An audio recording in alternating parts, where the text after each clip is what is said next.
नमस्कार, स्वागत है आप सभी का अपने उत्तराखंड बुलेटिन में और आपके साथ मैं हूं अमीषा यादव। चलिए शुरू करते हैं खबरों का सिलसिला। उपचुनाव के चलते मंगलूर के एक निजी होटल में पहुंचे कांग्रेस के प्रदेशाध्यक्ष करण माहरा ने बीजेपी पर आरोप लगाया है कि इस वक्त भारतीय जनता पार्टी द्वारा मंगलूर विधानसभा के ग्राम प्रधानों और राशन डीलरों को धमकाया जा रहा है और कहा जा रहा है कि हर हाल में बीजेपी के कैंडिडेट को जीतना है, नहीं तो ग्राम प्रधानों और राशन डीलरों का इसका खामियाजा भुगतना पड़ेगा। उन्होंने यह भी आरोप लगाया कि जिला पंचायत चुनाव में भी भाजपा ने इसी तरह से धांधली की थी।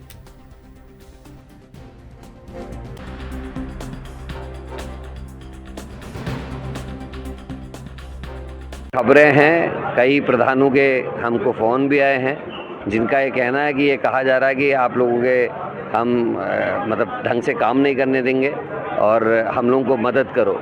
साथ में राशन डीलर्स जो हैं उन लोगों पे भी अनावश्यक दबाव है और निश्चित ही वो भी दबाव में कहीं ना कहीं अब हर आदमी किसी आइडियोलॉजी से जुड़ा होता है और उनमें से जो हमारे आइडियोलॉजी से जुड़े हुए लोग हैं वो साफ साफ बता रहे हैं कि साहब इस तरीके से दबाव है, हम लोग खुल के नहीं आ सकते। तो निश्चित ही बीजेपी धनबल का भी इस्तेमाल कर रही है, बाहुबल का इस्तेमाल भी कर रही है और प्रशासन का भी इस्तेमाल कर रही है। लेकिन आने वाला समय दिल्ली ने जता दिया कि परिवर्तन आएगा और जो लोग इस चीज़ में संलिप्त हैं आने वाले समय में उनका भी हिसाब हम लोग करेंगे। देखिए, हम लोग तो रिक्वेस्ट ही कर सकते हैं। कांग्रेस ने कभी भी एग्रेसिव राजनीति नहीं करी। हम लोग ने लगभग 60 साल शासन किया इस देश पे, लेकिन कभी किसी पे अनैतिक दबाव नहीं किया, चाहे वो प्रेस है, चाहे मीडिया है, चाहे कर्मचारी हैं, चाहे अधिकारी हैं। हमने कभी कांग्रेस से दबाव की राजनीति कभी नहीं की। नहीं तो आज जो पार्टियां शासन कर रही हैं कहीं होती ही नहीं। लेकिन आज का जो लोकतंत्र है इसमें जिस तरीके की रणनीतियां और जिस तरीके से काम करने का तरीका बीजेपी ने अपनाया है निश्चित ही दुर्भाग्यपूर्ण है और इससे समाज को दिक्कतें आई हैं। देवबंद में अपने कैंडिडेट को जिताने के लिए तो वोट नहीं डालने दिया गया है, क्या यहाँ पर बीजेपी ऐसा कर सकती है? देखिए, देवबंद में भी हुआ, रामपुर में भी हुआ और यहाँ कोशिश करेंगे। यहाँ मैं खुद लट लेके बैठूंगा तो ऐसा नहीं है कि जो वोटर है उसको वोट डालने नहीं दिया जाएगा, ऐसा हो ही नहीं सकता। और यहाँ मेरे को जहाँ तक उम्मीद है मंगलौर इत्यादि क्षेत्रों में वोट डालने से तो कम से कम नहीं रोक पाएंगे। देखिए, 5 राज्यों में चुनाव लड़ चुका आदमी है, लोकदल से लाया गया है और अगर वो योग्य था तो जिस हरियाणा में वो विधायक थे वहाँ की हरियाणा की भारतीय जनता पार्टी ने उनको वहाँ ज्वाइनिंग से क्यों रोका? संसदीय चुनाव में वो ज्वाइन करना चाह रहे थे लेकिन हरियाणा की बीजेपी ने उनको ज्वाइन कराने से मना कर दिया। गौतम साहब के ऊपर कोई एहसान रहे होंगे तो गौतम साहब उनको अपने कंधे में बैठा के उत्तराखंड लेके आ गए। मंगलौर विधानसभा उपचुनाव में नामांकन के बाद कांग्रेसी दिग्गजों ने पार्टी प्रत्याशियों के समर्थन में प्रचार भी शुरू कर दिया है। पार्टी प्रत्याशी काजी निजामुद्दीन को अब स्टार प्रचारक सचिन पायलट का इंतजार है। माना जा रहा है कि सचिन पायलट मंगलूर सीट पर गुर्जर वोट बैंक को प्रभावित कर सकते हैं। उत्तराखंड कांग्रेस के प्रदेश प्रवक्ता आशीष नोटियाल ने कहा, मंगलूर और बद्रीनाथ सीट पर प्रचार के लिए प्रदेश कांग्रेस के दिग्गजों ने मोर्चा संभाल रखा है। प्रदेश अध्यक्ष करण माहरा, पूर्व मुख्यमंत्री हरीश रावत, नेता प्रतिपक्ष यशपाल आर्य, चक्राता विधायक प्रीतम सिंह, पूर्व प्रदेशाध्यक्ष गणेश गोदियाल समेत पार्टी के विधायक, पूर्व मंत्री, पूर्व सांसद जनसंपर्क कर पार्टी प्रत्याशियों के लिए वोट मांग रहे हैं। पार्टी हाईकमान ने भी प्रदेश के पार्टी नेताओं को चुनाव की जिम्मेदारी सौंपी है। मंगलौर सीट से प्रचार के लिए पार्टी के केंद्रीय नेताओं में सचिन पायलट की मांग आई है।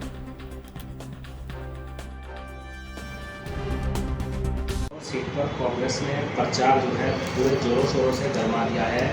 सचिन पायलट जी का इंतजार किया जा रहा है। नामांकन के बाद उपचुनाव में जो है जोर पकड़ लिया है। देखिए, निश्चित ही मंगलौर सीट तो हमारी जीती हुई सीट है। पूरी हमें विश्वास है कि मंगलौर सीट से हमें जितना ही जितना है और वहाँ पर हमारे जितने भी स्टार जो प्रचारक हैं, हमारे लोकल स्टार प्रचारक, चाहे हरीश रावत जी की बात कर लीजिए, गोदियाल जी की बात कर लीजिए, गोविंद कापी जी की बात करिए, सब लोग लगे हुए हैं और अध्यक्ष जी भी वहाँ गए हुए हैं, अध्यक्ष जी भी लगे हुए हैं। तो सब लोगों ने पूरी ताकत झोंक रखी है और सेम ऐसे ही बद्रीनाथ उपचुनाव में भी हमारा पूरी ताकत झोंक रखी है। निश्चित हम दोनों विधानसभा जीतकर जनता को ये उनको बताना चाहेंगे, भाजपा को, कि जनता उनके विरोध में है। जिस प्रकार से ये लोगों ने आज भी पानी के लिए धरना देना पड़ रहा है, सड़कों के लिए धरना देना पड़ रहा है, तो निश्चित जनता कांग्रेस के प्रत्याशी को समर्थन करेगी, जिताएगी और उनसे अपना एक विरोध बीजेपी से जाहिर करेगी। पर्वतीय जनपदों में पर्यटन सीजन को देखते हुए सड़क सुरक्षा व्यवस्था को अमल में लाने के लिए परिवहन विभाग ने अल्मोड़ा, बागेश्वर और पिथौरागढ़ जिलों में अनाधिकृत रूप वाहन संचालन पर अंकुश लगाने के साथ ही दुर्घटनाओं की संभावनाओं को न्यूनतम करने के उद्देश्य से सघन चेकिंग अभियान जारी है। अल्मोड़ा संभागीय अधिकारी ने बताया कि तीनों जनपदों से 1.26 लाख से अधिक वाहन पंजीकृत है। सड़क सुरक्षा व्यवस्था के नियमों को कड़ाई से लागू करने के लिए विभाग ने अल्मोड़ा, पिथौरागढ़ और बागेश्वर जनपद में स्पेशल टीमों के द्वारा चेकिंग की जा रही है और अल्मोड़ा जनपद में चेकिंग अभियान में 568 वाहनों के चालान किए गए और 48 वाहनों को सीज किया जा चुका है।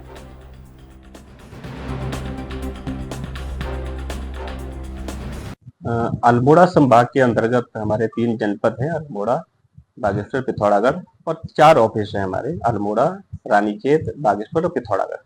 इन 4 ऑफिसों में जो है 1,26,700 के करीब गाड़ियां पंजीकृत है और इस समय जो है टूरिस्ट सीजन चल रहा है, काफी लोग आ रहे हैं बाहर से और अनधिकृत संचालन को रोकने के लिए और दुर्घटना की संभावनाओं को न्यून करने के उद्देश्य से हमने चेकिंग अभियान चलाया हुआ है। सभी जनपदों में चेकिंग अभियान चला हुआ है।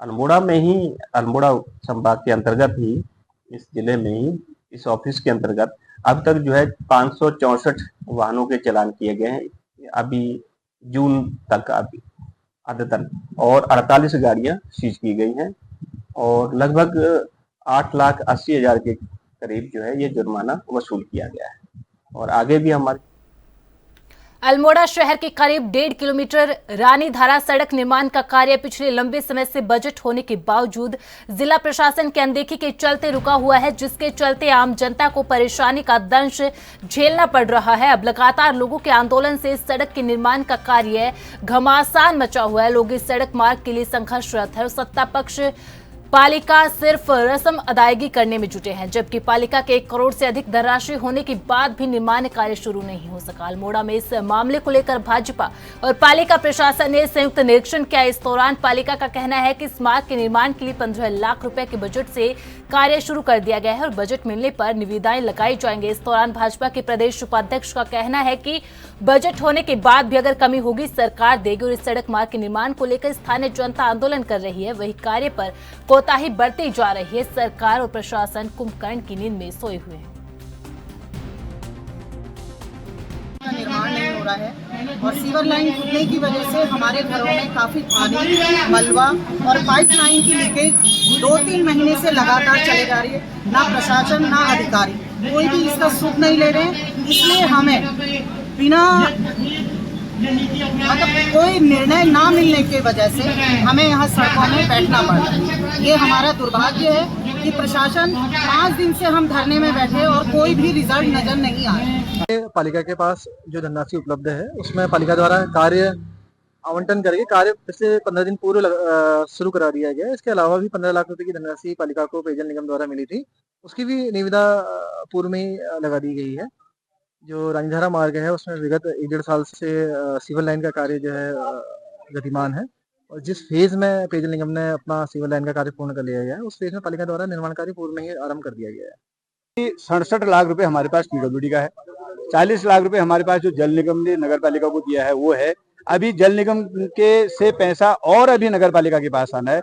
जो वर्तमान में 1 करोड़ 7 लाख रुपए की धनराशि यहाँ हमारे पास है लोक निर्माण विभाग और नगर पालिका के पास, वो पैसे की धन जो उसका प्रॉपर उपयोग हो जाए, बहुत अच्छी तरह से उपयोग हो जाए, स्थायी समाधान के साथ उसका उपयोग हो जाए। मैं फिर आपके चैनल के माध्यम से कह रहा हूं, मैं इस बात की जिम्मेवारी ले रहा हूं। मैं अपने एक संगठन का कार्यकर्ता होने के नाते अपने साथियों के साथ इस बात की जिम्मेवारी ले रहा हूं। जो भी पैसे की आवश्यकता होगी, एक भी पैसे की कमी नहीं पड़ने दूंगा। पूरी जिम्मेवारी और निष्ठा के साथ उसके लिए काम करके पैसा यहाँ पर। भीमताल में मानसून के दृष्टिगत नालों की सफाई का कार्य किया जा रहा है, जिससे बरसात के दिनों में जल भराव की समस्या ना हो। शहर के मुख्य मार्ग से होकर जाने नालों की सफाई का कार्य भी लगभग पूरा हो चुका है। जिलाधिकारी नैनीताल के दिशा निर्देशानुसार नैनीताल उप जिलाधिकारी ने सिंचाई विभाग और लोनिवी द्वारा क्षेत्र के मल्लीताल, डाट, तल्लीताल क्षेत्र का निरीक्षण कर मानसून सीजन के दृष्टिगत किए जा रहे कार्यों का निरीक्षण किया और साथ ही संबंधित विभागों के अधिकारियों को निर्देशित किया कि जल्द से जल्द क्षेत्र में जिन जगहों पर पानी भरता है उन जगहों के नालों की सफाई का काम मानसून आने से पहले हर हाल में पूरा किया जाए। भूमताल में जो मानसून के दृष्टिगत जो नदी नालियाँ हैं और जो आपदा के दृष्टिगत जो कार्य चल रहे हैं सभी का इसमें किया गया है। इसमें जहाँ पर जलभराव की स्थितियाँ बनती है उस स्थान को जलभराव को रोकने के लिए नालियों को खोलने के लिए पूर्व हमने राशि दिए गए थे। उसका कंप्लायंस कितना हुआ है अभी तक उसको देखना ज़्यादा जरूरी था कि जिलाधिकारी महोदय के निर्देश थे कि इसका मैं स्वयं करके विकास का चेक करूँ। इसी क्रम में मैं आज यहाँ पहुँचा और मैंने पाया कि वास्तव में कुछ जगह पर अभी नालियाँ पूरी तरह से खुली नहीं हुई हैं। लोगों ने विभाग को भी तुरंत बता दिया।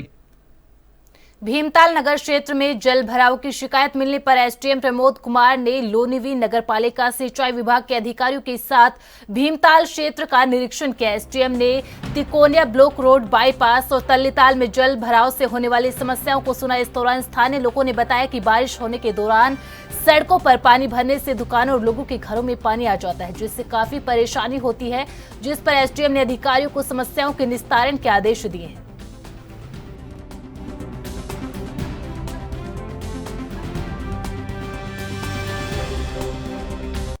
भूमताल में जो मानसून के दृष्टिगत जो नदी नालियाँ हैं और जो आपदा के दृष्टिगत जो कार्य चल रहे हैं सभी का इसमें किया गया है। इसमें जहाँ पर जलभराव की स्थितियाँ बनती है उस स्थान को जलभराव को रोकने के लिए नालियों को खोलने के लिए पूर्व हमने राशि दिए गए थे। उसका कंप्लायंस कितना हुआ है अभी तक उसको देखना ज़्यादा जरूरी था कि जिलाधिकारी महोदय के निर्देश थे कि इसका मैं स्वयं करके विकास का चेक करूँ। इसी क्रम में मैं आज यहाँ पहुँचा और मैंने पाया कि वास्तव में कुछ जगह पर अभी नालियाँ पूरी तरह से खुली नहीं हुई हैं। लोगों ने विभाग को भी तुरंत बता दिया गया है कि तत्काल अभी शाम तक करा करके इसकी रिपोर्ट। सरकारी अस्पतालों के बीच बेहतर तालमेल और मरीजों की सुविधा के लिए केंद्रीय स्वास्थ्य मंत्रालय के स्वास्थ्य सेवा महानिदेशालय डीजीएचएस ने एक रेफरल नीति तैयार कर जारी किया है। इसके तहत अब किसी अस्पताल के डॉक्टर किसी गंभीर मरीज को ऐसे ही दूसरे अस्पताल में स्थानांतरित कर उसे अपने हाल पर नहीं छोड़ सकते। पहले डॉक्टर्स को दूसरे अस्पताल के नोडल अधिकारी से बात करनी होगी। बेड की उपलब्धता होने पर ही दूसरे अस्पताल में मरीज को डॉक्टर स्थानांतरित कर सकेंगे। दून अस्पताल के चीफ मेडिकल सुपरिटेंडेंट डॉक्टर अनुराग अग्रवाल ने बताया कि पहली बार दून अस्पताल के बीच रेफरल सिस्टम की नीति तैयार कर दिशा निर्देश जारी किए हैं। कहना चाहूँगा कि इसको लेकर इस नीति के बनने से पहले भी हम लोग की हमेशा एक बातचीत और ये डॉक्टर को जानकारी चलती रहती है कि कभी भी किसी मरीज को अनड्यू रेफ़र ना किया जाए। हमेशा रेफ़र करने के पहले हम लोग अगर दूसरे अस्पताल से सामंजस्य बना लें कि वहाँ भी बेड खाली है क्या नहीं, तो एक बहुत अच्छा रहता है। कई बार मरीज भी इस तरह की जानकारी अपना आप जुटा लेते हैं। तो ऐसे में सरकार ने भी चूँकि एक रेफरल नीति दी है तो उसको हम पूरी तरह लागू करने का प्रयत्न यहाँ कर रहे हैं। और इसमें मैं आपको बताना चाहूँगा कि मरीज़ की भलाई के लिए है कि मरीज़ जहाँ भी रेफ़र किया जाए वो, क्योंकि कोई भी डॉक्टर नहीं चाहता कि मरीज़ को बिना बात ही रेफ़र किया जाए। अगर हमारे पास पूरी सुविधा है, बेड खाली है, तो ज़रूर से हम उस मरीज़ को यहाँ पूरी सुविधा देने की कोशिश की जाती है। लेकिन हाँ, अगर मेरे पास आईसीयू बेड की नीड है और आईसीयू नहीं है और अगले 12 घंटे के अंदर उस आईसीयू ना मिलने की उम्मीद भी है, तो ऐसे केस में रेफ़र करना कई बार बहुत ज़्यादा ज़रूरी हो जाता है। या कोई स्पेशलिस्ट डॉक्टर यहाँ नहीं है और जहाँ मैं रेफ़र करना चाह रहा हूँ वहाँ स्पेशलिस्ट डॉक्टर मौजूद है, तो ऐसे किसी केस में, और ये सब भी डॉक्टर्स को मालूम रहता है, इसके हम ऊपर एक वर्कशॉप भी करने जा रहे हैं बहुत जल्दी। तो इन चीज़ों को पूरी तरह लागू किया जाएगा मरीज के। छात्रों को पढ़ाई के अलावा एक्स्ट्रा करिकुलर एक्टिविटीज से जोड़े रखने के लिए उत्तराखंड बोर्ड के स्कूलों में अब बैगलेस डे भी रखा जाएगा। इस बात को लेकर उत्तराखंड माध्यमिक शिक्षा के निदेशक महावीर सिंह बिष्ट ने कहा कि हर महीने में से एक शनिवार को बैगलेस डे रखा जाएगा, जो साल भर में कुल 10 होंगे। साथ ही उन्होंने कहा कि इसके पीछे कारण ये है कि बच्चे महीने में एक दिन बिना किसी तनाव के आए और शिक्षक उनके लिए ऐसे कार्यक्रम बनाए जो मनोरंजक और ज्ञानवर्धक भी हो।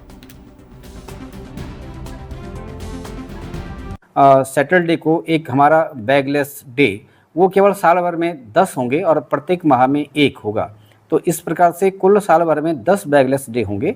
उस बैगलेस डे के पीछे मंतव्य ये है कि बच्चे एक दिन कम से कम फ्रीली जो है स्कूल में आएँ और शिक्षक उनके लिए ऐसे कार्यक्रम बनाए कि वो मनोरंजक भी हों और ज्ञानवर्धक भी हों, और उसमें बोझ नहीं होगा कि कक्षा शिक्षण। कई बार बच्चे कक्षा शिक्षण करते करते थक जाते हैं। तो अगर एक दिन ऐसा चुन लिया जाए कि जिसमें एक्टिविटीज़ तो होंगी, कुछ ना कुछ पठन पाठन से संबंधित ही होंगी, लेकिन वो खेल खेल में होंगी या मनोरंजक ढंग से होंगी, तो ये हमारी व्यवस्था है। देहरादून जिला प्रशासन द्वारा हरित देहरादून पहल के अंतर्गत वृक्षारोपण कार्यक्रम का शुभारंभ किया गया। जिलाधिकारी सोनिका ने बताया कि अभी तक लगभग 4000 लोगों द्वारा पेड़ लगाने हेतु कॉल्स प्राप्त हुए हैं, जिनमें अधिकतर सड़क क्षेत्र के हैं। कई जगह निजी क्षेत्र भी है जहां पेड़ लगाए जा रहे हैं। पेड़ लगाने बादलों को पेड़ की सुरक्षा की शपथ भी दिलाई जा रही है। हरित देहरादून पहल कार्यक्रम के अंतर्गत विकास नगर सेलाकुई समेत बिष्ट गांव में 120 पौधे लगाए गए हैं। पौधे लगाने के बाद वहां के निवासियों को पेड़ के संरक्षण हेतु शपथ भी दिलाई जा रही है। सकते हैं हमारे पास अभी करीबन 4000 प्लस पेड़ लगाने के लिए रिक्वेस्ट आई है और मोर और लेस ये ज़्यादातर जो रोड साइड्स हैं उसमें हो है और कुछ प्राइवेट एरियाज़ भी हैं। और जहाँ भी हम लोगों ने करीबन 100 प्लस के करीब हमने पेड़ लगा दिए हैं। और जहाँ भी हम लगा रहे हैं वहाँ पे हम लोग जो एप्लीकेंट है जिसने ये डिमांड रेज की है उनसे ओथ भी लेते हैं कि वो उस पेड़ को प्रोटेक्ट करेंगे और उसको फलने फूलने में उसको पूरी तरह से सपोर्ट करेंगे। तो इसके लिए क्या कोई टोल फ्री नंबर जारी किया गया है मैम? जी, हमारा जो DICCC का टोल फ्री नंबर है वही है। उत्तराखंड के सरकारी हॉस्पिटल में डॉक्टरों की कमी को दूर करने और स्वास्थ्य सेवाओं की बेहतर करने के लिए सरकार ने बड़ा कदम उठाया है। राज्य के पर्वतीय क्षेत्रों में डॉक्टरों की कमी दूर करने के लिए प्रदेश सरकार ने नया फॉर्मूला तैयार किया है। इसके लिए स्वास्थ्य विभाग डॉक्टरों की कमी के लिए गैप स्टडी कर योजना बना रही है। दूर दराज के क्षेत्रों से स्वास्थ्य केंद्रों में समीपवर्ती सामुदायिक स्वास्थ्य केंद्र CHC और अन्य चिकित्सालयों से रोटेशन के आधार पर डॉक्टरों की ड्यूटी लगाई जाएगी। इसके अलावा स्वास्थ्य विभाग ने विशेषज्ञ डॉक्टरों के सेवा अवधि की उम्र 60 साल से बढ़ाकर 65 साल करने को राज्य कैबिनेट ने अपनी मंजूरी भी दे दी है। सर, राज्य में डॉक्टरों की कमी को लेकर क्या कुछ करना है? देखिए, अभी माननीय मंत्रिमंडल ने स्पेशलिस्ट डॉक्टर्स के लिए सेवा विस्तार का जहां इशू है वहां 60 से 65 साल कर दिया है। और प्रदेश में जो स्पेशलिस्ट डॉक्टर्स हैं, जो हम अभी फ़िलहाल जो स्ट्रेंथ है सैंक्शन स्ट्रेंथ के अगेंस्ट अभी आधा जो है हमारा शॉर्टेज है। 1262 पोस्ट हैं स्पेशलिस्ट के, जिसमें से 597 कार्यरत हैं और 655 पोस्ट अभी फ़िलहाल अभी जो है खाली है। और अगर जो बॉन्डेड डॉक्टर्स को भी हम जोड़ दें तो लगभग 400 की कमी है फ़िलहाल। तो इसी को देखते हुए माननीय मंत्रिमंडल ने सेवा विस्तार दिया है स्पेशलिस्ट डॉक्टर्स के लिए। अब उनका जो है 60 से 65 अभी उनका जो है रिटायरमेंट एज होगा, लेकिन इसमें कुछ कंडीशंस हैं। ये सिर्फ स्पेशलिस्ट डॉक्टर्स के लिए लागू है और उन्हीं के लिए होगा जो क्लिनिकल पोस्ट में हैं।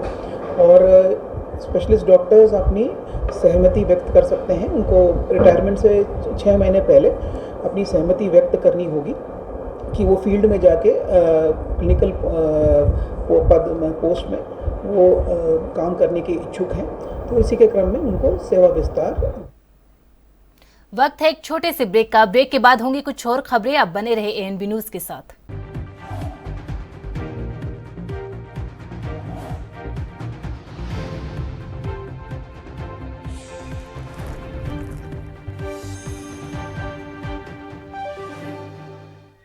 ब्रेक के बाद एक बार फिर से आप सभी का स्वागत है। खबरों में आगे बढ़ते हैं। उत्तराखंड की 2 विधानसभा सीटें बद्रीनाथ और मंगलोर विधानसभा सीट पर उपचुनाव के लिए 10 जुलाई को मतदान होना है। ऐसे में सभी राजनीतिक दल अपनी तैयारियों में जुट चुके हैं, लेकिन उपचुनाव को लेकर सियासत भी गर्मा गई है। कुछ दिनों पहले ही भाजपा प्रदेश महामंत्री आदित्य कोठारी के द्वारा एक बयान में कहा गया कि कांग्रेस नेत्री रजनी भंडारी भाजपा के लिए प्रचार करेंगे। इसको लेकर कांग्रेस के प्रदेशाध्यक्ष करण माहरा ने कहा कि भाजपा ने 400 पार भी कहा था, सबके खाते में 15-15 लाख भी कहा था, बुलेट ट्रेन की बात भी कही थी, अंकिता भंडारी को न्याय दिलाने की बात भी कही थी। भाजपा सिर्फ कहती है, भाजपा की करनी और कथनी में फर्क है।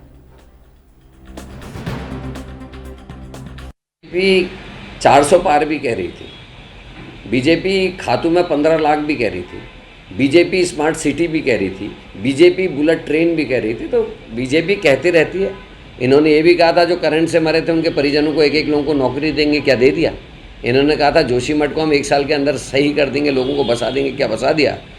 क्या अंकिता को न्याय दिलाने के लिए कह रहे थे हम न्याय दिला रहे हैं, क्या दिला दिया? क्या वीआईपी पकड़ा गया? तो बीजेपी की कथनी और करने में फ़र्क होता है। आने वाला समय बताएगा कि सही क्या है।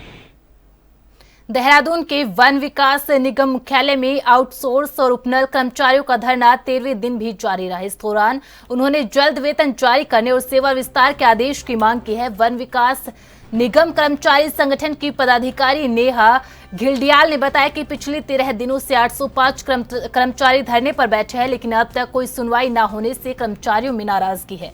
उन्होंने उत्तराखंड शासन से कर्मचारियों की लंबित मांगों को पूरा करने की मांग की है।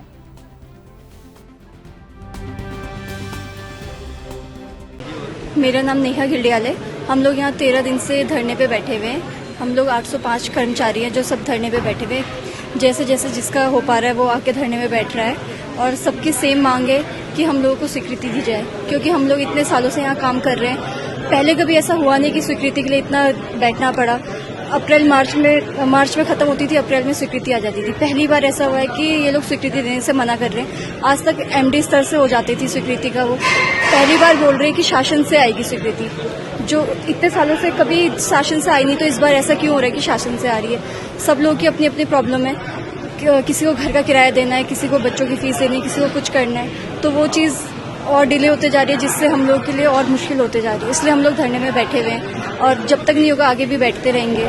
और मेन चीज़ है कि जब हम इतने सालों से काम कर रहे थे तो अचानक इनको क्या याद आया कि इनको हटाना चाहिए। अगर हटाना था तो पहले हटाते। जिस टाइम पे हमें कहीं और नौकरी मिल सकती थी, हम लोग तैयारी कर सकते थे, उस टाइम पे तो हमें बोला गया कि नहीं, तुम लोग हमारा भविष्य हो, काम करो, हमारे साथ रहो।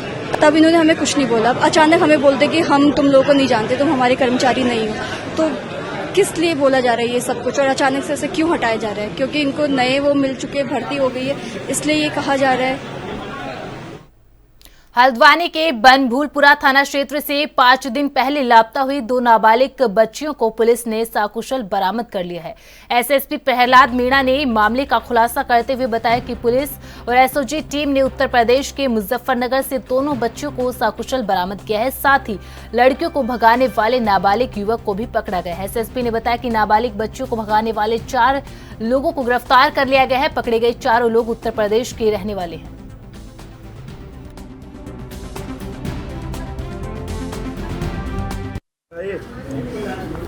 21 जून को थाना बनभूलपुरा में मिसिंग रिपोर्ट पंजीकृत हुई थी, जिससे 2 नाबालिग बच्चियों के गायब होने की सूचना मिली है। पुलिस ने प्रारंभिक सूचना के आधार पर जो सीसीटीवी सर्विलांस किया, जो पूछताछ की और जो सीडी एनालिसिस किया, उसके आधार पर ये 2 नाबालिग बच्चियां एक नाबालिग लड़के के साथ में यहाँ से निकली और पुलिस ने कंटिन्यूस ये जो तीनों लोग थे इनका पीछा किया और पश्चिमी उत्तर प्रदेश के अलग अलग जगह हमारी टीमें पहुँची और हमारी टीम को ये लोग मुजफ्फरनगर मंसूरपुर रेलवे स्टेशन से, वहाँ से हमारी टीम ने इनको बरामद किया गया है। बच्चियाँ सेफ़ है और उनके संदर्भ में जो आवश्यक विधि कार्रवाई है वो कर रहे हैं हम लोग। इन बच्चियों को भगाने में, उनको गुमराह करने में और उनको शरण देने के लिए 4 लोगों ने जो कृत्य किया है उसके संदर्भ में भी पुलिस आवश्यक कार्रवाई करते 4 लोगों को हमने गिरफ्तार किया गया है और इनके खिलाफ बच्चियों को गुमराह करने का और उनको भगाने का जो कार्य है उसके संदर्भ में विधिक कार्रवाई अमल में पूछताछ में क्या बताया उन्होंने, क्यों भगाया गया था? कोई इंटेंशन था, कोई ट्रैफिकिंग थी, क्या था? देखिए, अभी तक का जो प्रारंभिक पूछताछ उसके आधार पर ट्रैफिकिंग का मामला तो नहीं है, लेकिन आगे इसमें देखा जा रहा है कि बच्चा किस वजह से, किस कारण से इस विधि विवादित किशोर के साथ में गई है। अपने उत्तराखंड बुलेटिन में फिलहाल इतना ही। आप बने रहे ANB न्यूज के साथ। नमस्कार।